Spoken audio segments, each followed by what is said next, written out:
በጤግሮስ ትሬዲንግ እውቀት ቤት የብድርና ቁጠባ ህብረት ስራ ማህበር በኦሮሚያ ወጣቶችና ስፖርት ቢሮ እርስ በርስ በመቀናጀት የኦሮሚያ ወጣቶችን ከወለድ ነፃ መኪና ይመጣላችኋል ብለው የበሉ ብርሃን ገበያ የሚል ሱቅን ከፍትላችኋለን ብለው የኦሮሚያ ወጣቶች እንዲበላ ያደረጉ ከእስራኤል ሀገር ውድ ችግኞችን አስመጥተን አገር ውስጥ በማፍላት ወደ ውጭ ሀገር ልካለን በዚህም ገንዘብ ታገኛላችሁና ገንዘብ ስጡ ብለው ያሰጡ የተቀበሉ ተብለው የተያዙ 8 ሰዎች ስም ዝርዝራቸው ደርሶኛል።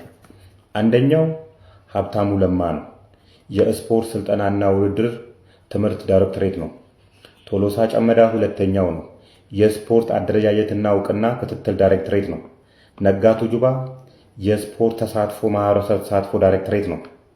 ረብዩ ተማም የቢሮ ኮሚኒኬሽን ዳይሬክተር ነው።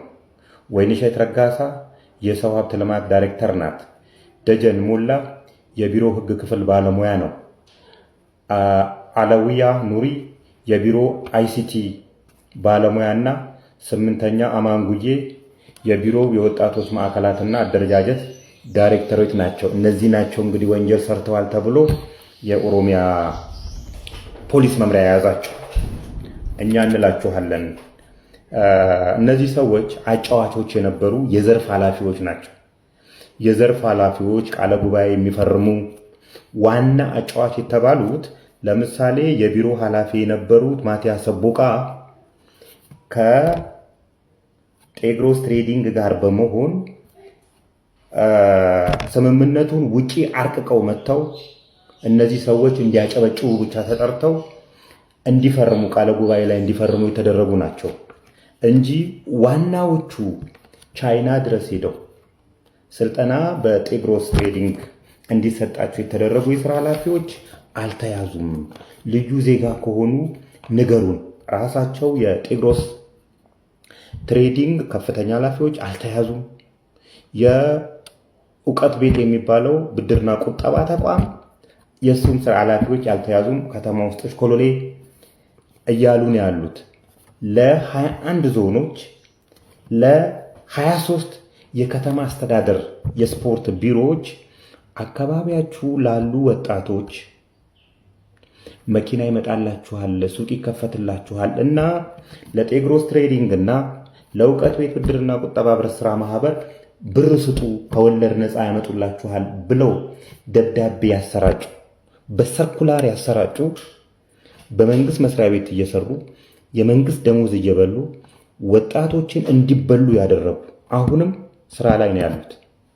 ማቲያስ ሰቦቃ አሁን ላይ የአዳማ ከተማ ምክትል ከንቲባ መሰለኝ። ኤኒዌይ እነዚህ ሰዎች አልተያዙም። እነዚህ አጫፋሪዎች የነበሩ ናቸው። ፈርሙ ይባላሉ፣ ይፈርማሉ። ባይፈርሙም ከስራ ይባረራሉ። እነዚህ አሁን የተያዙት ዋናዎቹ አይደሉም።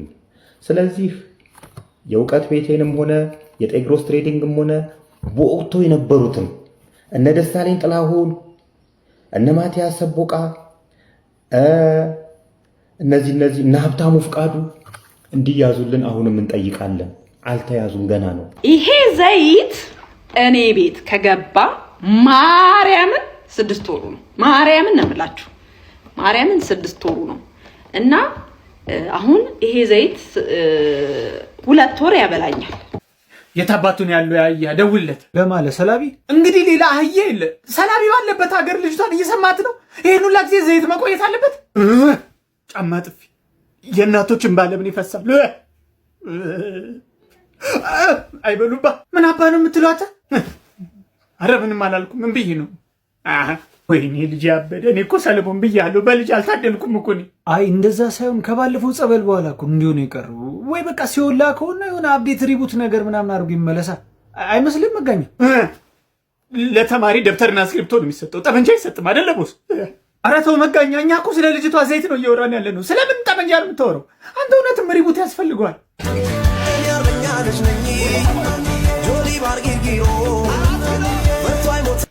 አማን ነው አንተ በስባሳ። አንተ ባለበት ሀገር ዘይት 6 ወር 8 ወር መበላት አለበት። ዘይት የዛችን ልጅ ቪዲዮ አይተህ ነው እንዴ? ሰው አይደለችም እኮ ቦስ አይናት ወይ ደግሞ ከትያዝ ጋር ዝምድና አላት። እንዴት 8 ወር ዘይት ይቆያል ቦስ? አረ መቀለዱ ነው። አሁን በጦር ሳልወጋ የቀረውን ዘይት ሰልበህ ይዘህ ትመጣለህ።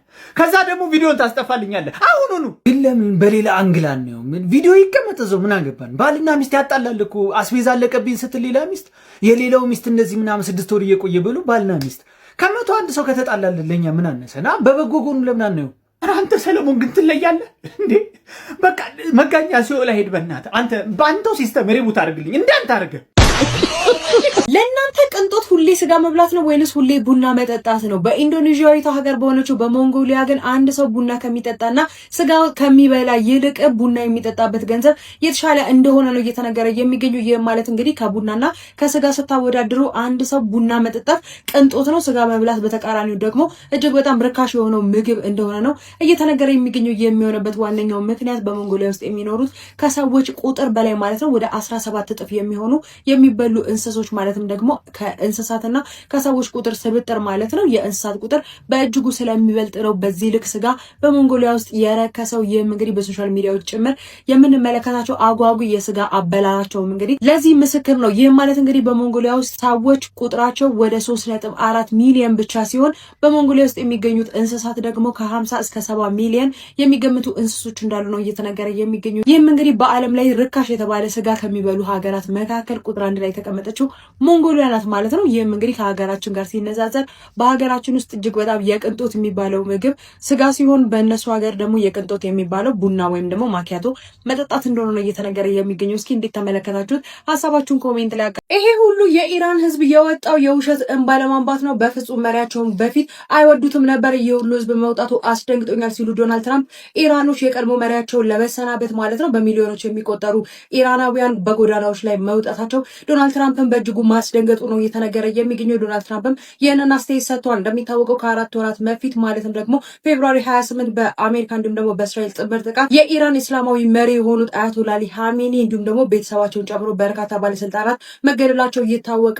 መሪውም እንግዲህ እስካሁን ድረስ ቀብር ስርዓታቸው ሳይፈጸም ቀርቶ በዚህ ሰዓት የቀብር ስነ ስርዓት ለማድረግ ማለት ነው ለ6 ቀናት የሚቆይ የሽኝት ፕሮግራም እየተደረገ እንደሆነ ይታወቃል። የበርካታ ሀገር መሪዎችም እንግዲህ ወደ ኢራን በማቅናት ማለት ነው ሽኝት እያደረጉ ይገኛሉ። በሚሊዮኖች የሚቆጠሩ ኢራናውያንም በጎዳና በመውጣት ሀዘናቸውን እየገለጹ ይገኛሉ። ይህም እንግዲህ ዶናልድ ትራምፕ በእጅጉ እንዳስደነገጣቸውና መሪያቸውን የማይወዱ ውስጥ እነዚህ ህዝቦች የወጡት የውሸት እንባን ለማንባት ነው ሲሉም እየተናገሩ ይገኛሉ። በዚህ ሰዓት ግን ኢራን በሚሊዮኖች ተጨንቃለች። መሪያቸውን ለመሸኘትም እንግዲህ በርካቶች ወጥተው ማለት ነው ሀዘናቸውን እየገለጹ ይገኛሉ።